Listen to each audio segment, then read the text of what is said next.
पुराने नियम से उत्पत्ति, इसका पहला अध्याय, पहले वचन से आखिरी वचन तक हम सुनेंगे। सृष्टि का वर्णन। आदि में परमेश्वर ने आकाश और पृथ्वी की सृष्टि की, और पृथ्वी बेडौल और सुनसान पड़ी थी, और गहरे जल के ऊपर अंधियारा था, तथा परमेश्वर का आत्मा जल के ऊपर मंडलाता था। तब परमेश्वर ने कहा, उजियाला हो। तो उजियाला हो गया।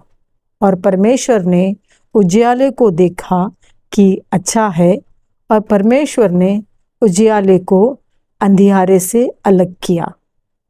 और परमेश्वर ने उजियाले को दिन और अंधियारे को रात कहा। तब सांझ हुई, फिर भोर हुआ, इस प्रकार पहला दिन हो गया। फिर परमेश्वर ने कहा, जल के बीच एक ऐसा अंतर हो कि जल दो भाग हो जाए। तब परमेश्वर ने एक अंतर करके उसके नीचे के जल और उसके ऊपर के जल को अलग अलग किया, और वैसा ही हो गया।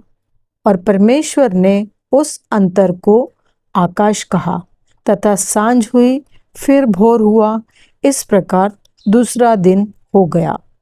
फिर परमेश्वर ने कहा, आकाश के नीचे का जल एक स्थान में इकट्ठा हो जाए, और सूखी भूमि दिखाई दे, और वैसा ही हो गया। और परमेश्वर ने सूखी भूमि को पृथ्वी कहा, तथा जो जल इकट्ठा हुआ उसको उसने समुद्र कहा। और परमेश्वर ने देखा कि अच्छा है। फिर परमेश्वर ने कहा, पृथ्वी से हरी घास तथा बीज वाले छोटे छोटे पेड़ और फलदायी वृक्ष भी, जिनके बीज उन्हीं में से एक एक की जाति के अनुसार होते हैं, पृथ्वी पर उगे। और वैसा ही हो गया।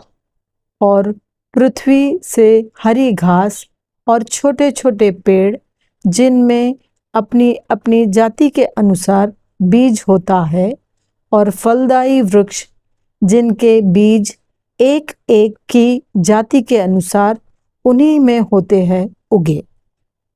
और परमेश्वर ने देखा कि अच्छा है। तथा सांझ हुई, फिर भोर हुआ, इस प्रकार तीसरा दिन हो गया।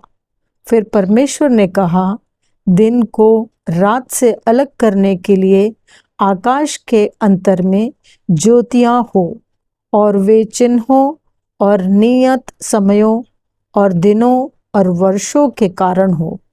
और वे ज्योतियां आकाश के अंतर में पृथ्वी पर प्रकाश देने वाली भी ठहरे, और वैसा ही हो गया। तब परमेश्वर ने दो बड़ी ज्योतियां बनाई। उनमें से बड़ी ज्योति को दिन पर प्रभुता करने के लिए, और छोटी ज्योति को रात पर प्रभुता करने के लिए बनाया, और तारागण को भी बनाया। परमेश्वर ने उनको आकाश के अंतर में इसलिए रखा कि वे पृथ्वी पर प्रकाश दे, तथा दिन और रात पर प्रभुता करे, और उजियारे को अंधियारे से अलग करे। और परमेश्वर ने देखा कि अच्छा है। तथा सांझ हुई, फिर भोर हुआ, इस प्रकार चौथा दिन हो गया। फिर परमेश्वर ने कहा, जल जीवित प्राणियों से बहुत ही भर जाए, और पक्षी पृथ्वी के ऊपर आकाश के अंतर में उड़े। इसलिए परमेश्वर ने जाति जाति के बड़े बड़े जल जंतुओं की और उन सब जीवित प्राणियों की भी सृष्टि की, जो चलते फिरते हैं, जिनसे जल बहुत ही भर गया। और एक एक जाति के उड़ने वाले पक्षियों की भी सृष्टि की। और परमेश्वर ने देखा कि अच्छा है। और परमेश्वर ने यह कह के उनको आशीष दी कि फूलो फलो और समुद्र के जल में भर जाओ, और पक्षी पृथ्वी पर बढ़े। तथा सांझ हुई, फिर भोर हुआ, इस प्रकार पांचवा दिन हो गया।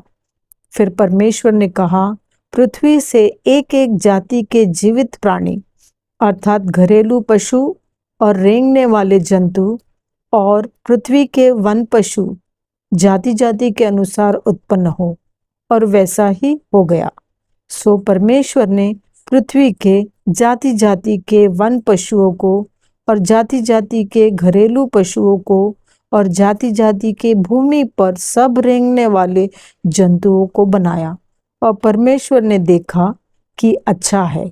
फिर परमेश्वर ने कहा, हम मनुष्य को अपने स्वरूप के अनुसार अपनी समानता में बनाएं, और वे समुद्र की मछलियों और आकाश के पक्षियों और घरेलू पशुओं और सारी पृथ्वी पर और सब रेंगने वाले जंतुओं पर जो पृथ्वी पर रेंगते हैं अधिकार रखे। तब परमेश्वर ने मनुष्य को अपने स्वरूप के अनुसार उत्पन्न किया, अपने ही स्वरूप के अनुसार परमेश्वर ने उसको उत्पन्न किया, नर और नारी करके उसने मनुष्यों की सृष्टि की।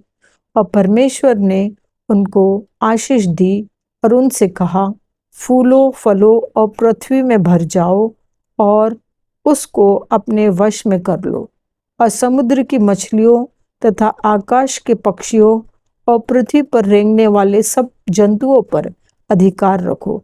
फिर परमेश्वर ने उनसे कहा, सुनो, जितने बीज वाले छोटे छोटे पेड़ सारी पृथ्वी के ऊपर है, और जितने वृक्षों में बीज वाले फल होते हैं, वे सब मैंने तुमको दिए हैं, वे तुम्हारे भोजन के लिए है।